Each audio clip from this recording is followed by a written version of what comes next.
Any of my listeners now boarding an aircraft later today or their summer holidays and they hear that they're on a Boeing aircraft, how much concern should they have in your view? Good morning.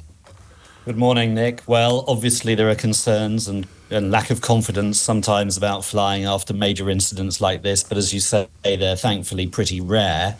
Boeing overall still has many thousands of planes in the sky which are safe, which were well built. Some of them are over 20, 30 years old and are workhorses of the sky.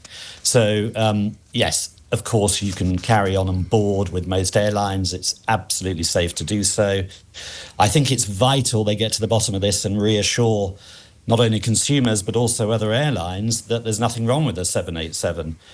It's had a pretty good track record over the last 11 years. Lots of airlines have ordered them. There are 1,100 of them flying. But of course, when something like this happens, it's vital the investigators urgently reassure people as to what caused it. Away from the 787, Boeing have had some rocky times of late, haven't they, Paul? They have. They've put in a new chief executive. Their share price has tanked in recent years, but it, actually up 20% since January this year, even though it was down 5% yesterday. And a lot of production issues around its production line in America, raising questions about the quality. There have been whistleblowers. It's been a very difficult period for Boeing. And actually, there was a piece in the Financial Times just 3 days ago saying how Boeing was back on track, albeit fragile. So obviously this crash yesterday, it's vital they reassure, because if they don't and they're not visible and they're not communicating properly with airlines, then that brand is severely under strain again. So you, with the PC agency, worked recently with Air India, one of the airlines that you've worked with. What can you tell us about the makeup of Air India, Paul? Well, a new chief executive came in 2 years ago, Campbell Wilson. He's hugely respected in the industry. He came in with a mission to completely change Air India. It had been on its knees for years. It had been neglected, a lack of investment, lack of new aircraft. He wanted to modernize it. He wanted to show that Air India could be a premium, global, world-class airline again, as it used to be many decades ago. And he was on track for doing that. Over the last 2 years, he brought in a whole swathe of new aircraft from Boeing. It was one of the largest aircraft orders in the industry. He wanted to put back quality service on board, bring back first class, reshape the cabin crew in terms of the quality of service they were doing. And that was the process he was embarking on.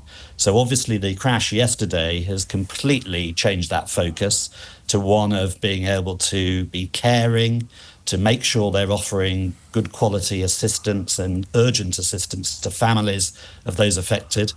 And it will throw their plans into disarray for some time, I'm afraid. I assume it's privately owned, not state-owned. If so, how did it lose its way, Paul?